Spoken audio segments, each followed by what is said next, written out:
আম্মা জান আমেনা বলেন, ও জগতের মানুষ,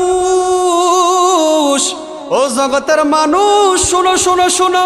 আমি আম্মা জান যখন ঘর থেকে বের হই, যখন পাথরের উপরে দাঁড়াই, পাথরগুলা আমি আমেনার সামনে নরম হইয়া যায়। আমি পাথরকে জিজ্ঞাসা করি, ও পাথর, তুমি কেন নরম হইয়া যাও? পাথর ডাক দিয়া বলো, আমেনা, তোমার গর্ভের মধ্যে এমন একজন নবী আছে রে আমেনা, ওই নবী তোমার গর্ভের মধ্যে। আমেনা, আমার নবী যদি, তুমি পাথরের উপরে দাঁড়াইলে পাথর শক্ত, তুমি যদি ব্যথা পাও তাহলে নবী ব্যথা পাবে, এই জন্য আমি পাথর নরম হইয়া গিয়েছি। শুধু তাই নয়, আমার বড়রা কুমিল্লা সুন্নিয়া শেখ রাসুল ভাইয়েরা বাবারা, আম্মা জান আমিনা বলেন, আমি যখন ঘর থেকে বের হই আমার গায়ে থেকে মেশকো আম্বরের ঘ্রাণ বের হয়।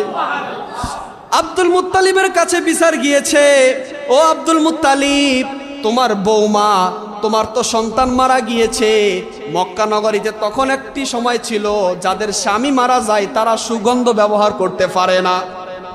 আব্দুল মুত্তালিবের কাছে বিচার গিয়েছে, ও আব্দুল মুত্তালিব, তোমার বৌমা প্রতিদিন ঘর থেকে বের হইলে কি জানি সুগন্ধ ব্যবহার করে। আব্দুল মুত্তালিব তার বউকে ডাক দিয়া বললেন, ও স্ত্রী আমার, আমার বৌমাকে জিজ্ঞাসা করো সে কি ব্যবহার করে। বৌমা ডাক দিয়া বললেন, আব্দুল্লাহর আম্মা ডাক দিয়া বললেন, ও বৌমা, তুমি কি ব্যবহার করো?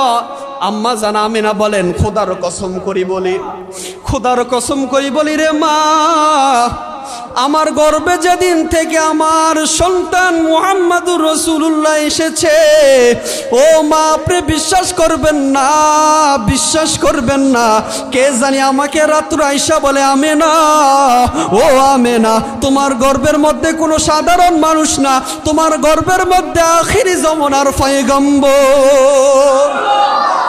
ও আমেনা, ও আমেনা, ও আমেনা, তোমার গর্ভের মধ্যে এমন একজন নবী আসছে। বলে, কে কে গো? বলে, ওই নবী না হইলে আমার আল্লাহ আসমান জমিনও বানাইতেন না। আম্মা জান আমিনা ডাক দিয়া বলেন, ও আমার শাশুড়ি আম্মা, আমি তো সুগন্ধি ব্যবহার করি না। বলে, কেন, তুমি কি ব্যবহার করো?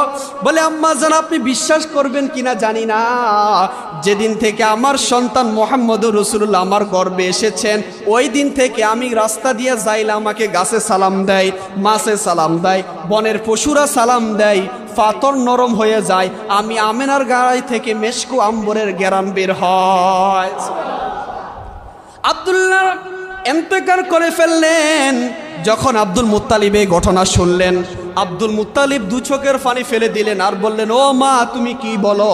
বলে, হ্যাঁ, সত্যি করে বলি, আমি একদিন ঘুমিয়ে পড়েছি, ঘুমের মধ্যে আমি স্বপ্নে দেখি হযরতে আদম আলাইহিস সালাতু ওয়াস সালাম আমাকে বলতে লাগলো, ও আমেনা, আমি তোমাকে স্বাগতম জানানোর জন্য এসেছি, তোমার গর্ভের মধ্যে নূরে মুহাম্মাদি আসতেছে। আম্মা জান আমিনা বলেন, ও মক্কার ছোট ছোট সন্তানগুলো, আমার নবী, আমার ছেলে মুহাম্মদুর রাসূলুল্লাহ সাল্লাল্লাহু আলাইহি সাল্লামকে কি তোমরা দেখেছ? বলে, আমরা তো মুহাম্মদকে চিনি নাই। বলে, আমরা দেখেছি একটা ছোট সন্তান, তার বয়স 6 বছর, ওই ছেলেটা আসমানের দিকে তাকিয়ে তার বাবার জন্য কান্না করে। আম্মা জান আমিনা বলেন, ও সন্তান আমার, ও নবী, তুমি কেন কান্না করো বাবা? বলে, ও মা, সকল শিশুদের বাবারা আইসা তাদেরকে নিয়ে যায়, কিন্তু আমার বাবাকে তো আজকে 6 বছর দেখি নাই, আমার বাবাকে তো দেখি নাই, আমার বাবা কোথায়? বলে, তোমার বাবা আছে। বলে, কোথায়? বলে, তোমার বাবা, তুমি গর্ভে থাকা অবস্থায় তোমার বাবা ইন্তেকাল করলেন, তোমার বাবা ইন্তেকাল করার পর আর আসবে না, আব্দুল্লাহ আর আসবে না। এই কথা বলার পর আমার নবী দু চোখের পানি ফেলে কান্না করে আর বলে, ও আম্মা জান, আমি আমার বাবা জানের কবর জিয়ারত করতে যাব, আপনি আমাকে আমার বাবা জানের কবরে নিয়ে যান। সুবহানাল্লাহ। দাদা আব্দুল মুত্তালিবের কাছে খবর গেল, আপনার নাতি তার বাবার কবর জিয়ারত করতে যাবে। আমি সংক্ষিপ্ত বলছি বাবা, অনেক সময় হয়ে গিয়েছে। বলে, বাবা, তুমি যে তোমার বাবার কবর জিয়ারত করবা, তোমার দাদা থেকে অনুমতি নাও। যখন তার দাসী উম্মে আইমানকে দিয়ে দাদা আব্দুল মুত্তালিবের কাছে অনুমতি চাওয়ার জন্য গিয়েছেন, দাদা আব্দুল মুত্তালিব বললে, ঠিক আছে, 2টা ঘোড়া দিয়ে দিলেন, তোমরা আব্দুল্লাহর কবর জিয়ারত করতে যাও। আমার নবীজি এবং উম্মে আইমান দাসী একটা ঘোড়া নিয়েছেন, আর আম্মা জান আমেনা আর আমার নবীজি একটা ঘোড়ার মধ্যে। আমার নবীজি যখন বাবার কবরের সামনে গিয়েছিল, বাবা দিলটা নরম করে দেন, চোখের মধ্যে এক ফোঁটা পানি আনেন রে বাবা। নবীজি যখন তার বাবার কবরের সামনে গিয়েছে, চিৎকার মেরে বলে, আব্বাজান, ও আব্বাজান, আর কখনো কি আপনার সাথে দেখা হবে না রে বাবা? আর কখনো কি আপনার সাথে দেখা হবে না? আর কখনো কি আপনার সাথে দেখা হবে না? এই কথা বলার পর আম্মা জান আমেনা কান্না করে। আমার নবীজি ছোট নবী, মাসুম নবীজি শিশু অবস্থায় এত কান্না করেছে, কিতাব প্রমাণ করে নবীজির কান্নায় আল্লাহর আরশে আজিম ধাক্কা লেগে গিয়েছে। আমার আল্লাহ ডাক দিয়ে বলে, ও ফেরেশতারা, ও জিব্রাইল, যাও যাও আমার নবীকে পাঠাইয়ে দাও। আমার নবী যদি কান্না করে, আমি জিব্রাইল, আমি আল্লাহ সহ্য করতে পারি না। আমার নবীজি বাবা হারাইয়া এতিম, যখন বাবার কবর জিয়ারত কইরা যখন মক্কা নগরীতে রওনা দিলেন, অর্ধেক পথে আসার সময় আম্মাজান আমিনা অসুস্থ হইয়া পড়ে গেলেন। অসুস্থ হওয়ার পরে আম্মাজান আমিনা ইন্তেকাল করলেন। বলেন, ইন্না লিল্লাহি ওয়া ইন্না ইলাইহি রাজিউন। আম্মাজান আমিনা চলে গেলেন, নবীজির আব্বা নাই, আম্মা নাই, কেউ নাই, এতিম। আর আছে দাদা আব্দুল মুত্তালিব, আর আছে চাচা। আমার নবীজির যখন 8 বছর, দাদাও ইন্তেকাল করলেন। নবীজি এতিম, এতিম, এতিম, কে নবীকে লালন পালন করবে? মায়ার নবী প্রতিদিন বিকাল বেলা আসমানের দিকে তাকিয়ে আল্লাহকে বলে, ও আল্লাহ, কত সন্তানের বাবা তাদেরকে নিয়ে খেলা করে, আমার বাবা তো কখনো আমাকে নিয়ে খেলা করে নাই। এই কথা বলার পর আমার আল্লাহ আসমানের থেকে বলে, ও আমার নবী, আপনি টেনশন কইরেন না, কষ্টের পরে আসে সুখ। আপনি নবীকে এমন একটা মুজিজা দিয়েছে, আপনি নবী শুধু নবী নয়, আপনি নবী হলেন তামাম জাহান উল কায়নাতের নবী। দাদা আব্দুল মুত্তালিব ইন্তেকাল করলেন, আর আছে চাচা আবু তালেব। আমার নবীজির বয়স যখন আস্তে আস্তে বাড়তে লাগলো, মক্কা আবু জাহেল, উতবা, সাইবা সবাই বলল, মুহাম্মদুর রাসূলুল্লাহ সাল্লাল্লাহু আলাইহি সাল্লাম এমন একজন নবী। আমার নবীকে কোনো মানুষ খারাপ জানতো না তখন। নবীকে খারাপ জানতো যখন নবীজির নবুয়ত প্রাপ্তি 40 বছর পর আবু জাহেল আমার নবীর উপরে অনেক জুলুম নির্যাতন করেছেন। আমার নবীর বয়স যখন আস্তে আস্তে বাড়তে লাগলো, চাচা আবু তালেব বলে, মুহাম্মদকে কেউ যদি আঘাত করে, আমি আবু তালেব যতদিন বেঁচে থাকবো, যতদিন আমি আবু তালেব বেঁচে থাকবো, ততদিন আমার বাতিজাকে আঘাত লেগতে দিব না। আল্লাহু আকবার। চাচা আবু তালেব বলেন, আমি আবু তালিব যতদিন বেঁচে থাকবো, আমার বাতিজাকে যারা মারতে আসবে, যারা আমার বাতিজার সাথে শত্রুতামি করবে, আমি আবু তালেব তাদের সাথে একাই লড়াই করব, তারপর আমার বাতিজার কখনো কষ্ট হতে দিব না। আমার নবীজির বয়স যখন 14 বছর, চাচা আবু তালেব ব্যবসার জন্য সিরিয়ায় গেলেন। তখন ইহুদি একটা ফাদলি ছিল, আমার নবীকে দেখা বলে, উনি তো হলো আখিরি জামানার পয়গম্বর। সুবহানাল্লাহ। চাচা আবু তালেবকে বলে, ইনিকে বলে, ইনি আমার ছেলে। বলে, না না, তোমার ছেলে হতে পারে না। আল্লাহু আকবার। ইহুদি ফাদলি বলল, আমি কিতাব পড়লাম, তাওরাত পড়লাম, জাবুর পড়লাম, ইনজিল পড়লাম, সকল কিতাবের মধ্যে পড়লাম আখিরি জামানার একজন নবী আসবে, তার নাম হলো মুহাম্মদ ইবনে আব্দুল্লাহ, তার মার নাম হবে আমেনা, তার দাদার নাম হলো আব্দুল মুত্তালিব। ও আবু তালেব, তুমি সুন্দর করে বলো, সত্য করে বলো, ওই শিশু বাচ্চাটাকে। বলে, ও ইহুদি ফাদলি, তুমি যা বলেছো তা সত্যি, উনি হলেন আখিরি জামানার পয়গম্বর। সুবহানাল্লাহ। দেখছেন, ইহুদি ফাদলি বলল যে ইনি হলেন শেষ নবী। তো আবু তালেব বলে, ইনি আমার সন্তান। তো ইহুদি ফাদলি বলে, এটা তোমার সন্তান হতে পারে না, কারণ নবীর চেহারা দেখলে বোঝা যায় উনি নবী। বলো না সুবহানাল্লাহ। আল্লাহু আকবার। তো আবু তালেব কত মিথ্যা কথা বললেন যে উনি আমার সন্তান। এখন যদি আপনার ভাতিজাকে নিয়ে আপনি দোকানে যান, কেউ যদি জিজ্ঞাসা করে যে এটাকে, বলবেন আমার ছেলে, দুষ্টামি করে বলবেন। তো আবু তালেব দুষ্টামি করে বললো এটা আমার সন্তান। তো ইহুদি ফাদলি বলল এটা তোমার সন্তান কশিন কালো হতে পারে না, এনার আব্বার নাম হলো মুহাম্মদ ইবনে আব্দুল্লাহ, বলুন না সুবহানাল্লাহ। ইহুদি ফাদলি বলল আমি কিতাবে পেয়েছি আখিরি জমানার যেই নবী আসবে উনি হবে এমন এক নবী, ওনার পিছনে আবু জাহেল সত্য দামি করবে, উতবা সাইবা সত্য দামি করবে। তুমি এদেরকে নিয়ে মক্কায় চলে যাও, একে ঘর থেকে বের করো না। আল্লাহ নবী রহমাতুল লিল আলামিনকে নিয়ে আবু তালেব তখন সিরিয়া থেকে চলে আসলে মক্কা নগরে। আমার নবীর বয়স যখন 25 বছর, আমার নবীর সাথে বিবাহ হয় আম্মাজান খাদিজার সাথে। সুবহানাল্লাহ। আম্মাজান খাদিজার নাম শুনছেন? আমাদের স্ত্রী তো স্ত্রী, আম্মাজান খাদিজা তো স্ত্রী। যদি আপনি ঘরের মধ্যে রাতের 12টা 1টা বাজে যান, আপনার স্ত্রী দরজা খুলতে চাইবে না, বলে এতক্ষণ যেখানে ছিলেন ওইখানে চলে যান। কিন্তু আমার নবীজি গারে সুরায়, আমার নবীজি যেখানে, আম্মাজান খাদিজাও সেইখানে। আমার নবীজি কত উপরে পাহাড়। আমার নবীজির আম্মাজান খাদিজা, আম্মাজান আয়েশা সিদ্দিকা রাদিয়াল্লাহু তাআলা আনহু বলেন, আম্মাজান আয়েশা বলেন খাদিজা নবীজির জন্য এত কষ্ট করেছেন।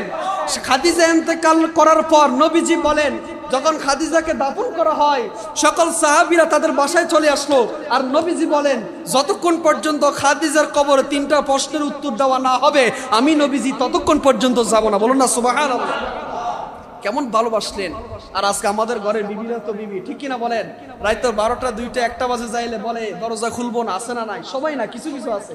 আম্মাজান খাদিজা বলেন আমার নবী যখন গারে সুরায় আমিও খাদিজা আমার নবীর সাথে সাথে যাই। আমার নবীজি যখন 40 বছর হয়ে যায় আমি খাদিজা, কিতাব প্রমাণ করে খাদিজা বলেন আমার নবীজি এমন অসহায় হয়ে পড়লেন, আবু জাহেল আমার নবীকে পাথর মারে, উতবা সাইবা নবীকে পাথর মারে। আমার নবীজি, আমি খাদিজার সামনে এসে কান্না করে, আমি খাদিজা নবীকে সান্ত্বনা দিয়া রাসূলুল্লাহ মক্কা নগরে যদি কোনো সাহাবী না থাকে আমি খাদিজা কাফেরদের সামনে দাঁড়াবো, তারপর আপনি নবীকে একটাও পাথরের আঘাত লাগতে দিব না। সুবহানাল্লাহ। নবীকে এমন ভালোবেসেছেন। আম্মাজান খাদিজা বলেন নবীকে এমন ভালোবেসেছেন খাদিজা, নবীজির গায়ের মধ্যে কখনো পাথরের আঘাত লাগতে দিব না, প্রয়োজন আমি খাদিজার গায়ের মধ্যে পাথরের আঘাত লাগবে। দেখেন আমার নবীজি যখন খাদিজা ইন্তেকাল করবেন, ইন্তেকালের আগে আম্মাজান খাদিজা নবীজিকে 3টা ওসিয়ত করলেন। কয়টা? 3টা। আম্মাজান খাদিজা ওসিয়ত করলেন ইয়া রাসূলুল্লাহ আমি যদি ইন্তেকাল করি 1 নম্বর ওসিয়ত আপনি আপনার গায়ের জুব্বা দিয়ে আমাকে দাফন কাফন করবেন। সুবহানাল্লাহ। 2 নম্বর ওসিয়ত ইয়া রাসূলুল্লাহ আমি যখন ইন্তেকাল করব সকল সাহাবীরা যখন চলে আসবে ইয়া রাসূলুল্লাহ ইয়া হাবিবাল্লাহ আপনি তখনও আসবেন না, কারণ আপনি আমার কবরের মধ্যে 3টা জবাব না দেওয়া ছাড়া আপনি কখনো বাড়িতে ফিরবেন না। সুবহানাল্লাহ। 3 নাম্বার আম্মাজান খাদিজা বলেন আমি যখন ইন্তেকাল করব আপনার ঠোঁটের লালা আমার কাফনের উপর দিয়ে মেশকো আম্বরের আতর হিসাবে দিয়ে দিবেন। বলে কারণ কি? বলে আপনার লালা যদি আমার কাফনে পড়ে কখনো আমার কাফনের কাফন জ্বলবে না। সুবহানাল্লাহ। যে নবীজির থুতু মুবারক মেশকো আম্বরে গেরান বের হয়, আম্মাজান খাদিজা বলেন আমার নবীজির লালা মুবারক আমার কাফন দিলে আমি খাদিজা কখনো জাহান্নামে জ্বলবো না। বলেন নবীজির স্ত্রী হইয়া যদি এই কথা বলে, আর আমরা সলিমউদ্দিন কলিমউদ্দিন আমরা কিসের আশা পড়ে রয়েছি? নামাজের খবর নাই, রোজার খবর নাই, মাহফিলের দেখেন কত সুন্দর ওয়াজ মাহফিল সরে মানুষ নাই। কারণ হলো আমাদের ভিতরে এখনো আল্লাহর ভয় আসে নাই। তাহলে বোঝা গেল আম্মাজান খাদিজা বলেন আমি নবীজিকে এমন ভালোবাসি, নবীজিকে এতটা ভালোবাসি, আমার নবীজি মক্কা নগরীতে এত এতিম ছিলেন, আমার নবীর মতো এতিম কেউ ছিলেন না। আম্মাজান খাদিজা যখন ইন্তেকাল করলেন, চাচা আবু তালেব ইন্তেকাল করলেন, নবীজির আপন কেউ নাই, আপন কেউ নাই। আমার নবীজি মক্কা নগরীতে 13 বছর ছিলেন, মদিনাতে কয় বছর ছিলেন? 10 বছর। কয় বছর? নবীজি যখন মক্কা নগরীতে 13 বছর ছিলেন তখন আবু জাহেল উতবা সাইবা নবীজিকে এত আঘাত করেছেন, আল্লাহর নবী কিছুই বলেন না। আল্লাহর নবী শুধু আসমানের দিকে তাকিয়ে বলে আল্লাহ আমি একজন নবী, তারা চিনতে পারে নাই, তারা যদি বুঝতো তারা আমাকে আঘাত করতো। আল্লাহু আকবার। দেখেন আমার নবীজি যখন তাইফের ময়দানে দাওয়াত নিয়ে গেলেন, তাইফের ময়দানে দাওয়াত নেওয়া যাওয়ার পর উতবা, সাইবা, আবুল আহাব, তারা বড় বড় কাফেররা ছিল, তারা ছোট ছোট মাসুম বাচ্চাদেরকে বলল, তোমরা মুহাম্মদ রাসূলুল্লাহ সাল্লাল্লাহু আলাইহি সাল্লামকে পাথর মারো, কারণ উনি হলো পাগল। বলুন না নাউজুবিল্লাহ। আমার নবীকে এমন পাথর মারছেন, নবীজির দান মোবারক শহীদ হইয়া রক্ত থেকে, আপনার শরীর থেকে রক্তগুলা যখন মাটিতে পড়ে, আল্লাহ বলে, জিব্রাইল তুমি তাড়াতাড়ি চলে যাও, বন্ধুর রক্ত যদি মাটিতে পড়ে আমি দুনিয়ার বুকে আর ফসল দিব না। আল্লাহু আকবার। দেখেন আল্লাহ জিব্রাইলকে বললো, জিব্রাইল তুমি তাড়াতাড়ি চলে যাও, কারণ আমার বন্ধু নবী মুহাম্মদুর রাসূলুল্লাহ সাল্লাল্লাহু আলাইহি সাল্লামের রক্ত মুবারক যদি জমিতে লাগে, আসমানে যদি লেগে এবং যদি জমিতে লেগে যায়, জমিনে লেগে যায়, তাহলে আমি আল্লাহ কখনো বান্দাদেরকে আর ফসল দিব না। তাহলে কিতাব প্রমাণ করে যেই নবীজির রক্ত মুবারক জমিনে ফললে ফসল হয় না, ওই নবীকে আমাদের মতো বলেন? যারা বলে তারা কি মুসলমান হতে পারে?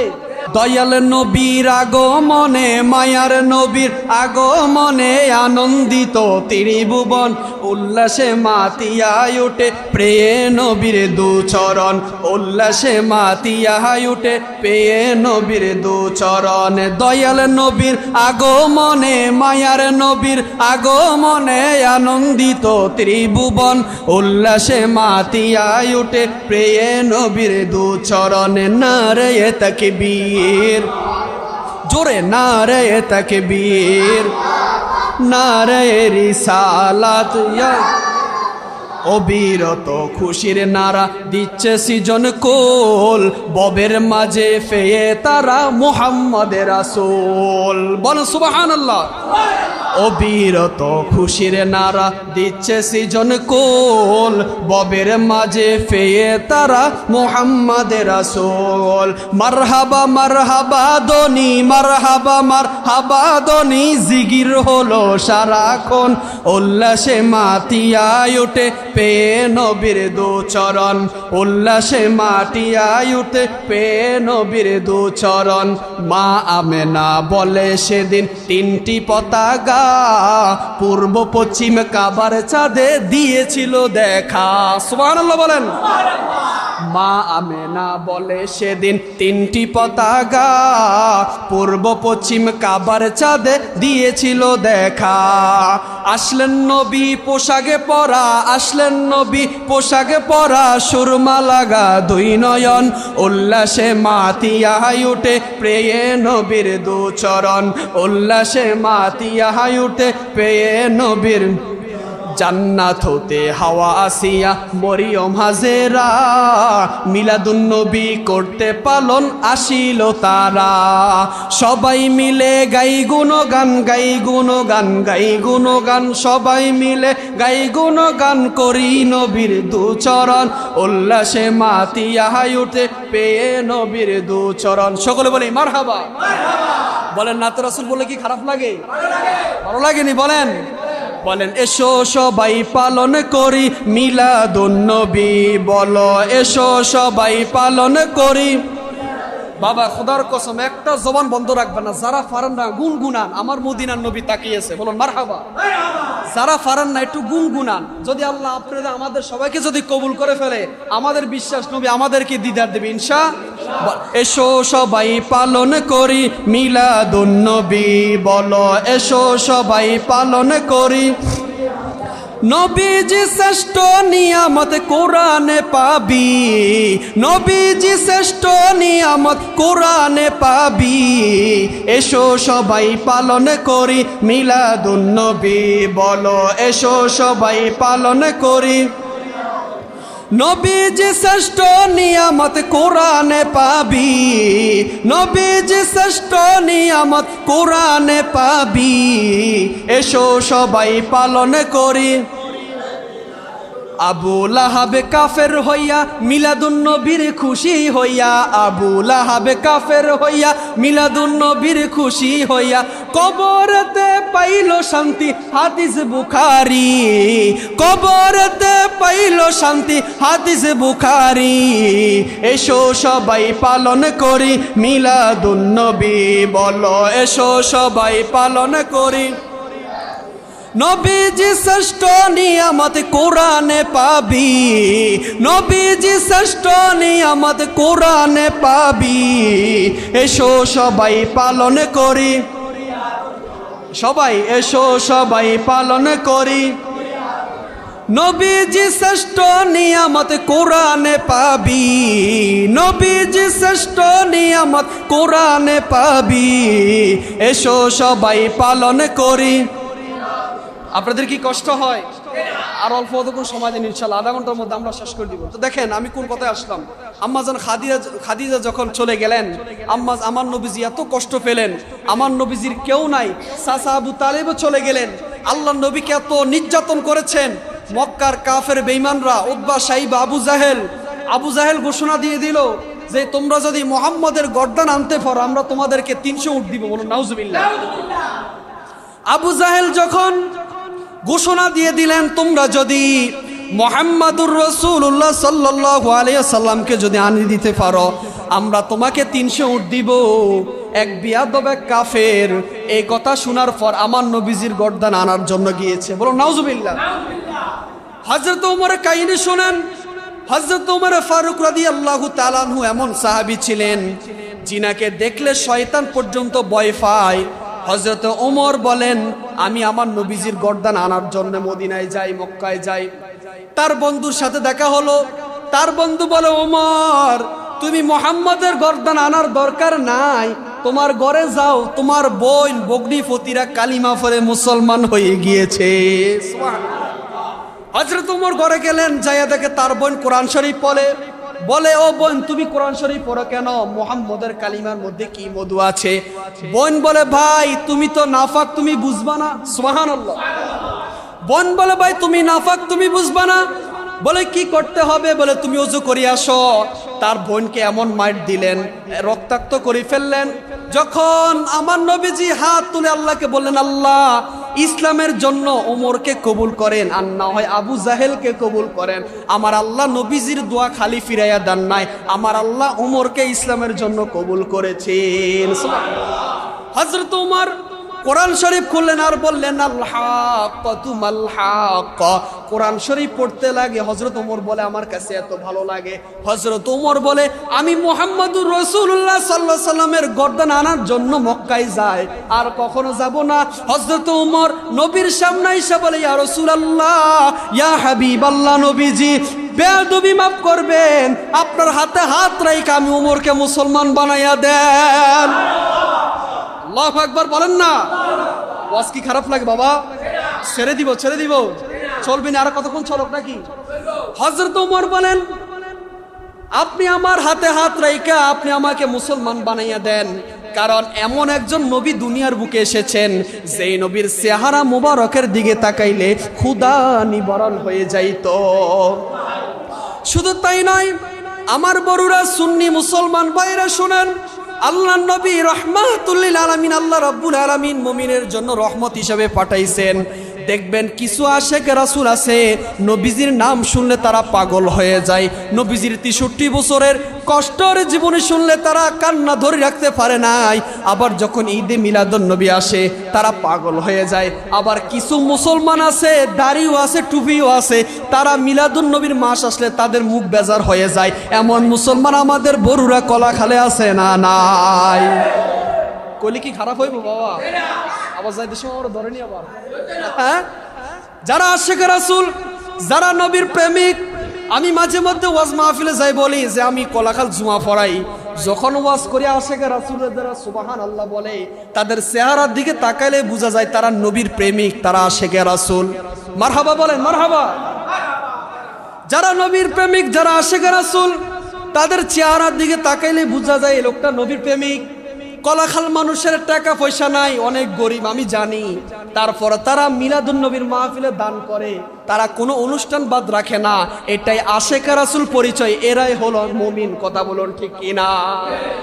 আল্লাহ বলেন লা ইউমিনু আহাদুকুম হাত্তা আকুনা হাব্বা ইলাইহি মিন ওয়ালিদিহি ওয়া ওয়ালাদিহি ওয়ান নাসি আজমাইন। ও বন্ধু আমার, তাদেরকে বলে দেন তারা যদি আপনি নবীর সুন্নতকে ভালোবাসে তারা আমি নবীকে ভালোবাসলো, তারা আমি নবীকে ভালোবাসলে তারা আমি নবীর সাথে একই জান্নাতে থাকবে। এখন নবীর সুন্নত হলো দাড়ি, নবীর সুন্নত হলো পাঞ্জাবি, নবীর সুন্নত হলো নামাজ রোজা। নাকি নামাজ পড়া কি ফরজ? নামাজ পড়া কি? এখন কিছু মানুষ আছে নবীকে গালি দেয়। নবীকে গালি দেয় কিভাবে? যে আমার নবীজি মিলাদুন নবী করে নাই। তো আল্লাহ কোরআনে কয় কুল বিফাদলিল্লাহি ওয়া বিরহমাতিহি ফাবিযালিকা ফালইফরাহু। বন্ধু আমার, আপনার উম্মতদেরকে জানিয়ে দেন, তারা যদি আমি আল্লাহর পক্ষ হতে রহমত পায় এবং ফজল পায়, তারা যেন মিলাদুন নবী করে। আমরা আশেকে রাসূলুল্লাহ এই জন্য মিলাদুন নবী পালন করি, কারণ আবু লাহাব নবীজির জন্মদিন পালন কইরা খুশি হইয়া জান্নাত পেয়ে গেছে যে একদিন। তাহলে আমাদের বিশ্বাস হলো আবু লাহাব যদি সপ্তাহে একদিন কবরে আযাব মাফ হয়ে যায়, আমাদের কলাখালের মানুষদের আশা ভরসা আছে আমরা নবীর মিলাদুন নবী পালন করার কারণে আমাদের কবরে শান্তি আসবে নাকি? আসবে নি? তাহলে বোঝা গেল যারা নবীর আশেক, যারা নবীকে ভালোবাসে, যারা নবীর প্রেমে রঙিন হয়ে যায়, তারা কখনো লাল চক্ষুকে ভয় পায় না। যারা নবীর আশেক, টাকা পয়সা নাও থাকতে পারে, কিন্তু তারা কখনো নবীজিকে ছাড়তে পারে। কারণ দেখবেন মুহররম মাস আসলে, মিলাদুন নবীর মাস আসলে দেখবেন অনেক ভাইরা বলবে যে সুন্নিরা নবী নবী করে কি নাই? আছে না নাই? আপনি যখন মারা যাবেন কবরে নামাইলে কি পড়তে হয় কেউ জানেন? যখন মাটি দেয় তখন কি পড়তে হয়? মিনহা খলাকনাকুম। দেখেন আমার আল্লাহ বলেন, কোন মুসলমান যদি জানাজার পরে 40 কদম হাইটা যদি কোনো মুসলমানকে যদি কবরে রাখা হয়, যদি 40 কদম হাঁটতে পারে, 40টা কদম দিতে দেরি হয়, আমার আল্লাহ তার 40টা গুনাহ মাফ করে দেয়। আল্লাহু আকবার। দেখেন আমরা যে মুসলমান হয়েছি বাবা, এত খুশি আমরা, এত আনন্দ, আল্লাহর কাছে কি বলে শুকরিয়া আদায় করব। কোন হিন্দু মারা যাইলে জানাজা দেয় না, জানাজা দেয়? হিন্দু মারা যাইলে জানাজা দেয় না, খ্রিস্টান মারা যাইলে জানাজা দেয় না, কাফের মারা যাইলে জানাজা দেয় না, মুসলমান মারা যাইলে জানাজা দেয়। মুসলমান মারা যাইলে মিলাদের আয়োজন করা হয়, মুসলমানের ঘরে মিলাদের আয়োজন করা হয়, হিন্দুর ঘরে মিলাদের আয়োজন করা হয় না। এটাই বোঝা যায় যারা মুসলমান তারাই হলো শ্রেষ্ঠ। বলুন না সুবহানাল্লাহ। আমার আল্লাহ বলেন, ওয়ামা খালাকাতুল জিন্না ওয়াল ইনসা ইল্লা লিয়াবুদুন। আল্লাহু আকবার। আল্লাহ বলেন, আমি মানুষ এবং জিন জাতিকে সৃষ্টি করেছি তারা যেন আমি আল্লাহর ইবাদত করে। বলুন আমরা সবাই ইবাদত করি কার? আমরা সবাই নামাজ পড়ি কার? আমরা সবাই রোজা পালন করি কার জন্য? আল্লাহ বলেন, কুল ইন্না সলাতি ওয়া নুসুকি ওয়া মাহইয়ায়া ওয়া মামাতি লিল্লাহি রাব্বিল আলামিন। প্রত্যেকে জবান বড় করি বলুন না সুবহানাল্লাহ। আল্লাহ বলে, বান্দা নামাজ রোজা হজ যাকাত সবকিছু কার জন্য? দুনিয়ার বুকে আপনার সন্তান হলে আপনি সফল, দুনিয়ার বুকে 10 তলা বিল্ডিং করলে আপনি সফল। আল্লাহ বলে, বান্দা রে, কবরে যখন যাইবা, কবরের মধ্যে তোমার 10 লাখ টাকা ঘুষ খাওয়াইয়া তোমার কবরে প্রশ্নের উত্তর দিতে পারবা না। দুনিয়ার বুকে টাকা দিয়া চাকরি করা যায়, দুনিয়ার বুকে টাকা দিয়া সম্মান পাওয়া যায়, কিন্তু কবরে যখন যাইবা, যখন বলবে মার রব্বুকা ওয়া মা দীনুকা, তখন তুমি যদি কবরে প্রশ্নের উত্তর দিতে পারো, আমার নবী তোমার কবরে হাজির হইয়া যাবে। আর যদি তুমি কবরে প্রশ্নের উত্তর না দিতে পারো, তাহলে তোমার জিন্দেগি আর সফল হইল না। দেখেন আমাদের কলাখালে বিল্ডিং আছে না নাই? 4 রুম, 3 রুম, 2 রুম এরকম আছে না নাই? তো আমরা বিল্ডিং বানাইছি কার জন্য? স্ত্রীর জন্য। বিল্ডিং বানাইছি কার জন্য? ছেলে মেয়ের জন্য, ঠিক কিনা বাবা? তো আল্লাহ বলে, বান্দা দুনিয়া থাকার জন্য যেমন তুমি ধন সম্পদ রেডি করে রাখছো, তেমন কবরের জন্য তুমি নেক আমল করে রাখো। বলে কি কেমন নেক আমল? বান্দা তুমি রোজা রাখো, নামাজ পড়ো, বান্দা তুমি সুদ খাইও না, বান্দা তুমি ঘুষ খাইও না, বান্দা তুমি অন্যের হক খাইও না। এটা ভিতরে যদি তুমি থাকতে পারো তাহলে তুমি সফল। যেমন ভাবে আমরা চট্টগ্রাম ঢাকা যখন সফর করতে যাই, 1 সপ্তাহের জন্য যাই, আমাদের পোশাক জামা কাপড় নিয়ে যাই না থাকার জন্য। তো বান্দা আল্লাহ বলে, বান্দা চট্টগ্রাম যাইলে 1 সপ্তাহের জন্য যেমন জামা কাপড় নিয়ে যাও, খাবার নিয়ে যাও, বান্দা কবরে তো আসবা, কবরের জন্য সামান নিয়ে আসো। ওই সামান দুনিয়ার সামান নয়, ওই সামান হলো তোমার নামাজ। সুবহানাল্লাহ।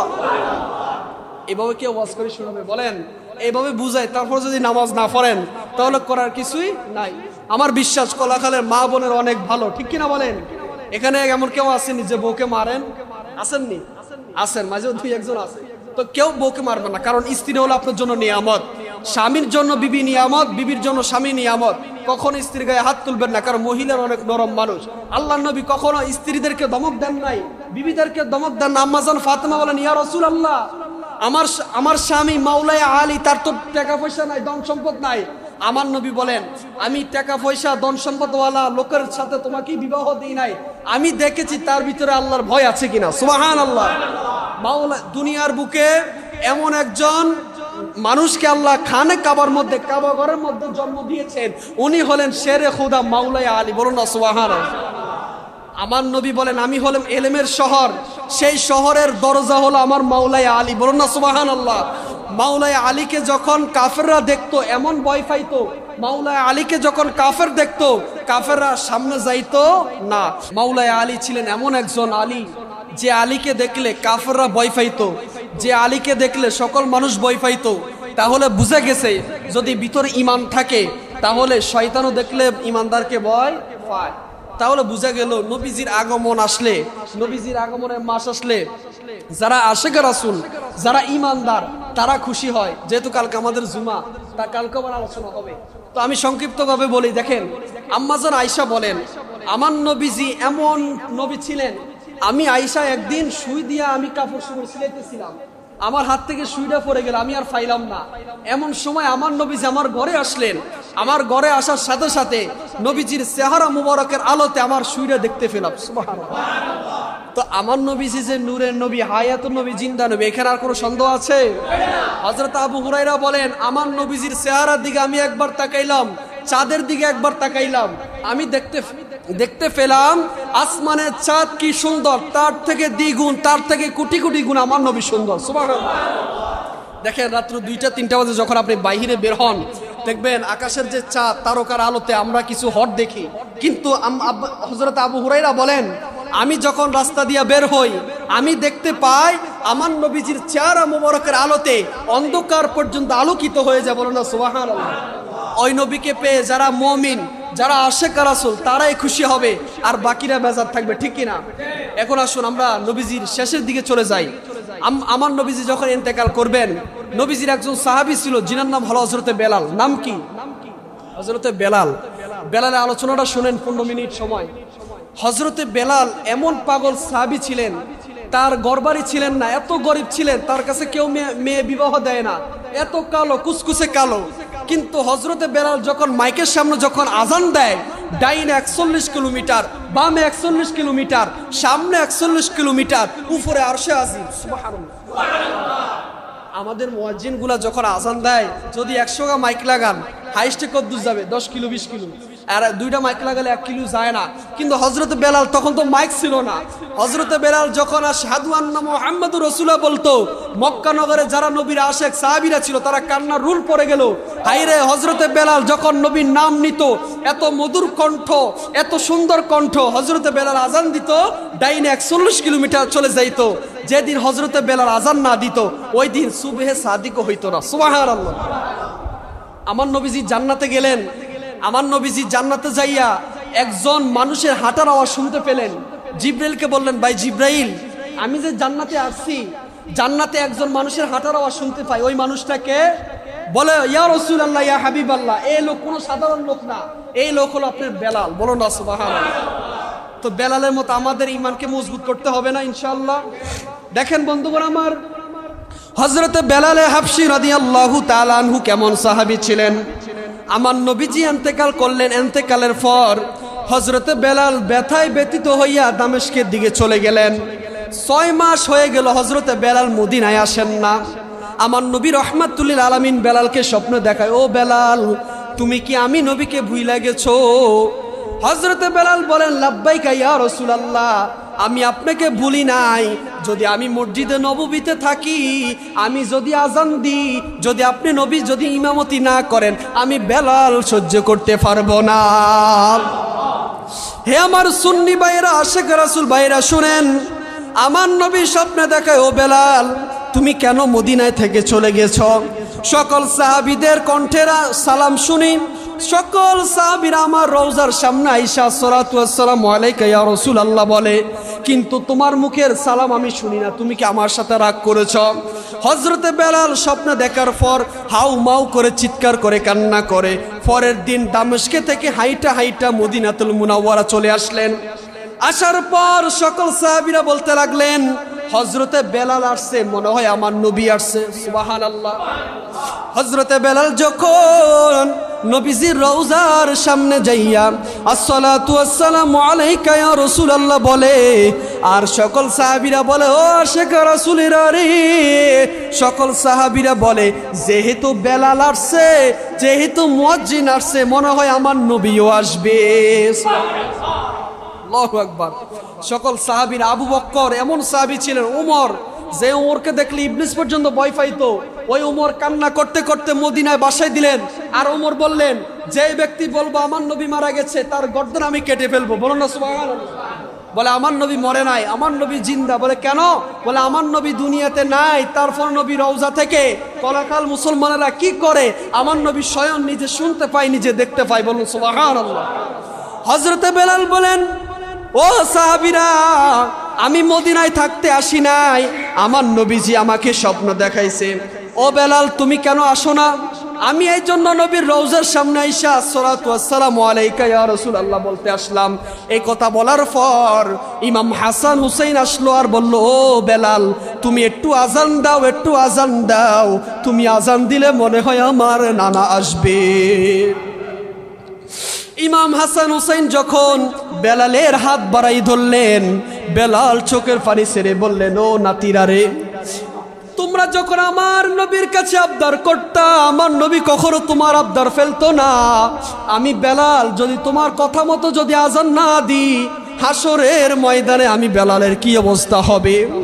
হযরতে বেলাল যখন মিম্বরে দাঁড়িয়ে গেলেন, যখন আশহাদু আন্না মুহাম্মাদুর রাসূলুল্লাহ বললেন, বেলাল চিৎকার মেরে অজ্ঞান হয়ে পড়ে গেলেন। সকল সাহাবীরা আসলেন, আয়েশা বলো, বেলাল তুমি কেন অজ্ঞান হয়ে পড়ে গেলা? হযরতে বেলাল ডাক দিয়া বলো, সাহাবীরা রে, আমি যখন আশহাদু আন্না মুহাম্মাদুর রাসূলুল্লাহ বলতাম, আমি আমার নবীকে সরাসরি মিম্বরে দেখতে পেতাম। ও সাহাবীরা শোনো শোনো শোনো, আমি যখন মিম্বরে দাঁড়িয়ে আশহাদু আন্না মুহাম্মাদুর রাসূলুল্লাহ বলতাম, আমি যখন ডাইনে তাকাইতাম, আমি দেখতাম আমার নবীজি সামনে বসা। আজকে আশহাদু আন্না মুহাম্মাদুর রাসূলুল্লাহ বলেছি, আমার নবীকে দেখি নাই, দেখি নাই, এই জন্য আমি বেলাল সহ্য করতে পারি নাই। ডাইন হাত তুলে বলেন, ইয়া রাসূলুল্লাহ। এই কথা বলার পর হযরতে বেলাল অজ্ঞান হয়ে পড়ে গেল। মক্কা নগরীতে সকল সাহাবীদের কান্নার রোল ফেলে গেল। সকল সাহাবীরা বলে, ও বেলাল তুমি আর দামেস্কের দিকে যাইও না। বলে কেন? বলে তুমি যদি মদিনায় থাকো, আমরা তোমার কণ্ঠের আজান শুই না, আমার নবীজিকে আমরা সরাসরি দেখতে পাইতাম। সুবহানাল্লাহ।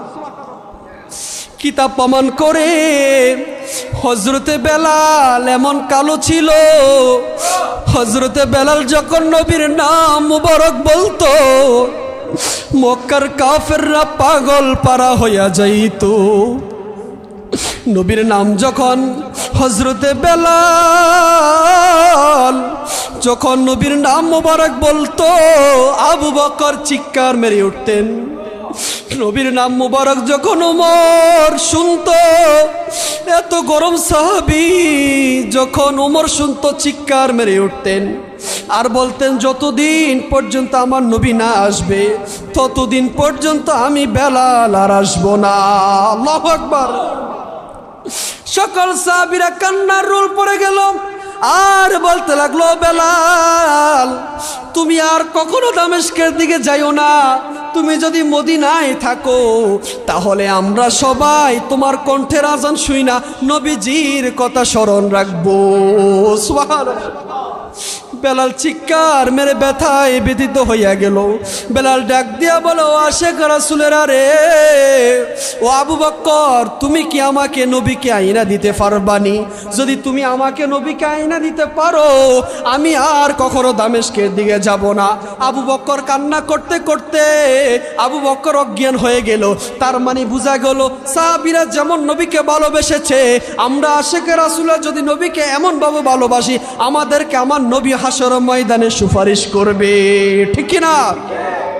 বলেন মদিনা মদিনা আশেক ও মুমিনের, বলেন মদিনা মদিনা। ও ভাই দিদার চেয়ে কাঁদো তোমরা, দিদার চেয়ে। একটা জবানও বন্ধ রাখবে না, একটা জবানও বন্ধ রাখবে না, সবাই দিদার চেয়ে কাঁদো তোমরা, দিদার চেয়ে। হও না নবীর দিওয়ানা, মদিনা মদিনা আশেক ও মুমিনের। না বলো না মদিনা মদিনা আশেক ও মুমিনের। ভাইজান নবীর শ্রেষ্ঠ সাহাবী হযরত আবু বকর সিদ্দিকী, ভালোবেসে শুইল পাশে, ভালোবেসে। যাইয়া দেখো মদিনা মদিনা মদিনা, মাশাআল্লাহ। কানা বলো না মদিনা। ভাইজানে জালালউদ্দিন সুয়ুতি ৭৫ মারে দেখলো নবী, এতবার দেখিয়া নবী, এতবার তিফতি তাহার মিটে না, মদিনা মদিনা আশেক ও মুমিন। বলেন মদিনা মদিনা আশেক, বলেন মদিনা মদিনা। বলেন সাদে মিঠে না রওজা দেখে, রওজা দেখে, রওজা দেখে, সাদে মিঠে না রওজা দেখে, রওজা দেখে, রওজা দেখে। কি উপমা দিব আমি তোমার কাছে, সাদে মিঠে না রওজা দেখে, রওজা দেখে, রওজা দেখে। বলেন যারা নবীর রওজায় গেছেন, নবীর রওজা দেখলে বারবার দেখতে মন চায় না? আমরা এখানে যারা যাই নাই সবাই একটা ওয়াদা দিতে পারবেন ইনশাআল্লাহ, জীবনে যতদিন বেঁচে থাকবো আল্লাহ আমাদের প্রত্যেককে যেন মদিনায় যাওয়ার তৌফিক দান করে। সকলে বলেন আমিন, হাত তুলে বলেন না। আল্লাহ আমাদের সকলে কবুল করবে ইনশাআল্লাহ। আর দুইটা নাতে রাসূল বলে আমি শেষ করে দিব, সবাই আমার সাথে বলবেন নি। বলে নূর নবীর আগমনে খুশির জোয়ার উঠেছে, নূর নবীর আগমনে কুল্লে আলম লুটে পড়ে, কুল্লে আলম লুটে পড়ে যাহার চরণ তলেতে, নূর নবীর আগমনে খুশির জোয়ার উঠেছে, নূর নবীর আগমনে খুশির জোয়ার। আব্দুল্লাহরি পেশানিতে যেই নূর জর জর করেছে, সেই নূরেরই জলকে ছোঁয়া মা আমেনার রেহেমে। আব্দুল্লাহরি পেশানিতে যেই নূর জল জল করেছে, সেই নূরেরই জলকে ছোঁয়া মা আমেনার রেহেমে। সেই নূর খানা সেজদায় পড়ে, সেই নূর খানা উম্মত বলে কেঁদেছে, নূর নবীর আগমনে খুশির জোয়ার উঠেছে, নূর নবীর আগমনে খুশির জোয়ার। আজকে খুশির ঢল নেমেছে নূর নবীর প্রেমেতে, দল বেঁধে আজ পাল তুলেছে নবী প্রেমের বাগানে। আজকে খুশির ঢল নেমেছে নবীর প্রেমের বাগানে, দল বেঁধে আজ পাল তুলেছে নবীর প্রেমের বাগানে।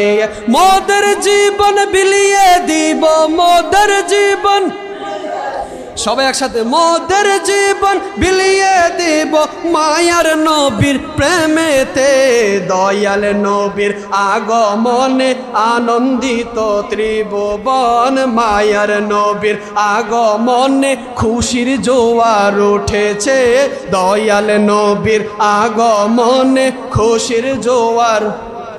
বলেন সালাতু সালাম গোয়া আমার দুরুদ সালাম গোয়া আমার কোয় নবী মুস্তফায়, তোমরা যদি যাও মদিনায়, তোমরা যদি, বলেন সালাতু সালাম গোয়া আমার দুরুদ সালাম গোয়া আমার কোয় নবী মুস্তফায়, তোমরা যদি মদিনা শরীফের মাটি